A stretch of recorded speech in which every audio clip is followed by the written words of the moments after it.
Lucky Land Casino, asking people, what's the weirdest place you've gotten lucky? Lucky? In line at the deli, I guess? Aha, in my dentist's office. More than once, actually. Do I have to say? Yes, you do. In the car before my kids' PTA meeting. Really? Yes. Excuse me, what's the weirdest place you've gotten lucky? I never win and tell. Well, there you have it. You can get lucky anywhere, playing at LuckyLandSlots.com. Play for free right now. Are you feeling lucky? No purchase necessary. Void where prohibited by law. 18 plus. Terms and conditions apply. See website for details. Time now for sports on 104.7 The Cave. Here's Ned Reynolds.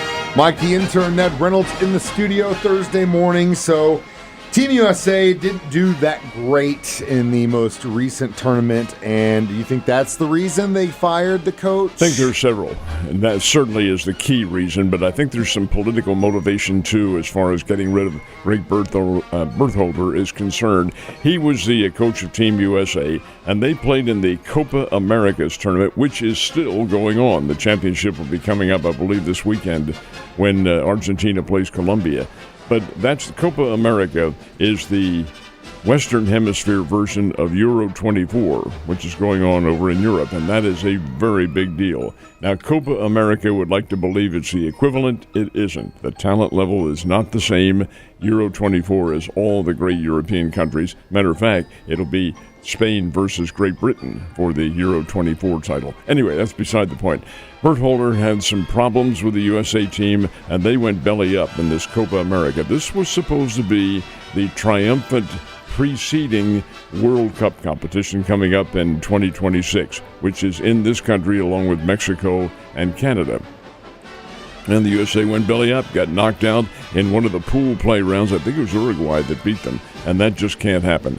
So Berhalter goes, he's out of there. The USA is working on a new soccer coach now, and hopefully that individual will be able to reunite the men's team and get them into a solid level of international competition.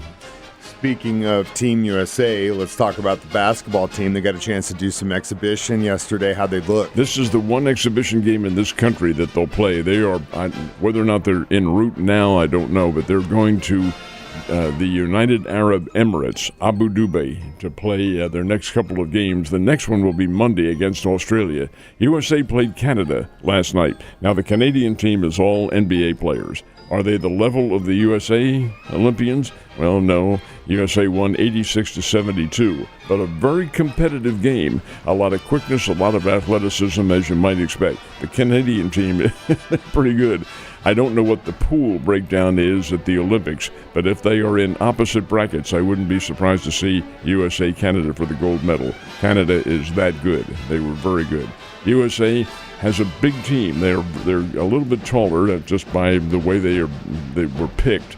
They a little bit taller, and the physicality made the difference.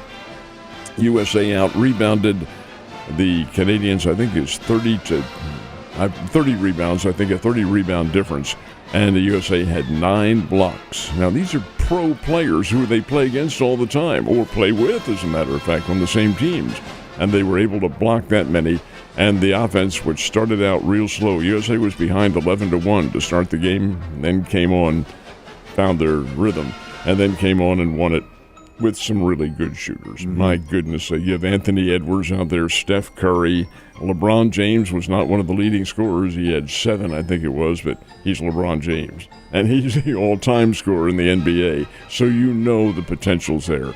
86-72 the final. Next up is Australia, and that'll be an exhibition game on Monday. Last but not least, we do have some golfing going on this weekend. Where are those guys at? They are in Scotland. Now, that's many of the big-name pros, including Rory McIlroy and Scotty Scheffler's over there. They're there because the British Open is coming up next week, and the Scottish Open serves as a very good preliminary to the British Open. The British Open is playing at Royal Troon this year, which is also in Scotland. So you get used to the jet lag, you get used to the weather conditions, and it's a pretty good little tournament on the European Tour. So that's where most of them are, and getting ready for the last of the year's Final Four, which will be the British Open, and that's coming up next week at Royal Troon. The Cardinals and Royals got a chance to play 2 games yesterday. Let's talk about that first one. And they are the first 2 games of a 4-game series. The next 2 will be in Kansas City, and that'll be later on in August. Royals win in a sweep. Now, how about that? 6-4 and 8-5 were the scores, and Kansas City came up with a win. Royals were behind in both games and came back to win. Is this a major surprise? Heavens no. Look at the records. Kansas City has a great record. They have over 50 wins already, and the Cardinals do not have that many. And the Royals are a higher-rated team in the baseball rankings.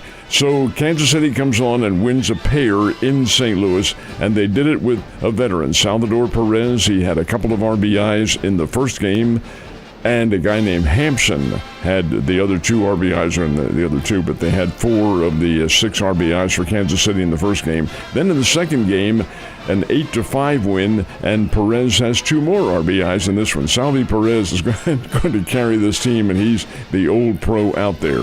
What happened to the Cardinals? Nothing. Kansas City's a good team. They're capable of doing this. Cardinals have had the advantage in recent games of playing some weak sisters. Washington Nationals going to be a better team, but they're not yet. And Kansas City is at that juncture now where they're making the turn and are a very good team. Are they going to be a playoff contender? They could get in the playoffs. I give them that. But are they a championship contender? I don't really think they're mature enough to do that quite yet. But nonetheless, 2 wins over the Cardinals, and that sets the stage for Kansas City in the second half of the season going into the All-Star break. Love to see it. Go Royals. Our Springfield Cardinals in town this week, so how'd they do yesterday? Well, they lost last night 7-3 to the Wichita Wind Surge, but this is only, the second game of their series. They have tonight, tomorrow night, and Saturday and Sunday to go through yet with Wichita. This is the second half of the season for the Texas League.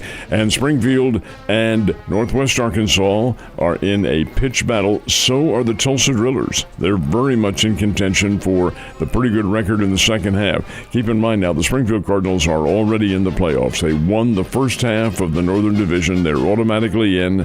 The second half, if the Springfield Cardinals are the top team again, then it's the team with the second best overall percentage that gets in. So it's kind of a complicated thing. All the series are best of 3. They're there for championship purposes, but you get over them pretty quickly, and we'll see exactly what the Springfield Cardinals do. Tommy Edman is back and playing for the Springfield Cardinals and should play again tonight. It's been a pretty active Wimbledon, wouldn't you say? It has been, and a very interesting one, too. Taylor Fritz of the United States had a chance to join the semifinals and then fell to the Italian kid, and his name is Lorenzo Musetti. Now, these guys were battling back and forth, and Fritz had come from behind to force a 5th set.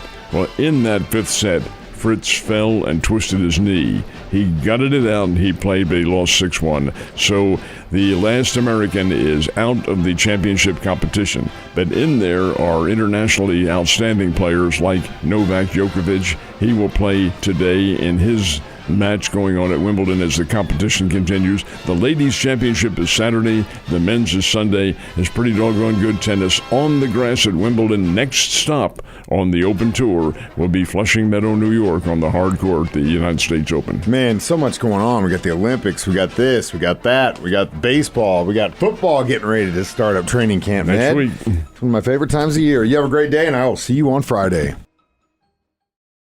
It is Ryan here, and I have a question for you. What do you do when you win? Like, are you a fist pumper, a woohooer, a hand clapper, a high fiver? If you want to hone in on those winning moves, check out Chumba Casino. Choose from hundreds of social casino-style games for your chance to redeem serious cash prizes. There are new game releases weekly, plus free daily bonuses. So don't wait. Start having the most fun ever at ChumbaCasino.com. Sponsored by Chumba Casino. No purchase necessary. VGW Group. Void where prohibited by law. 18+. Terms and conditions apply.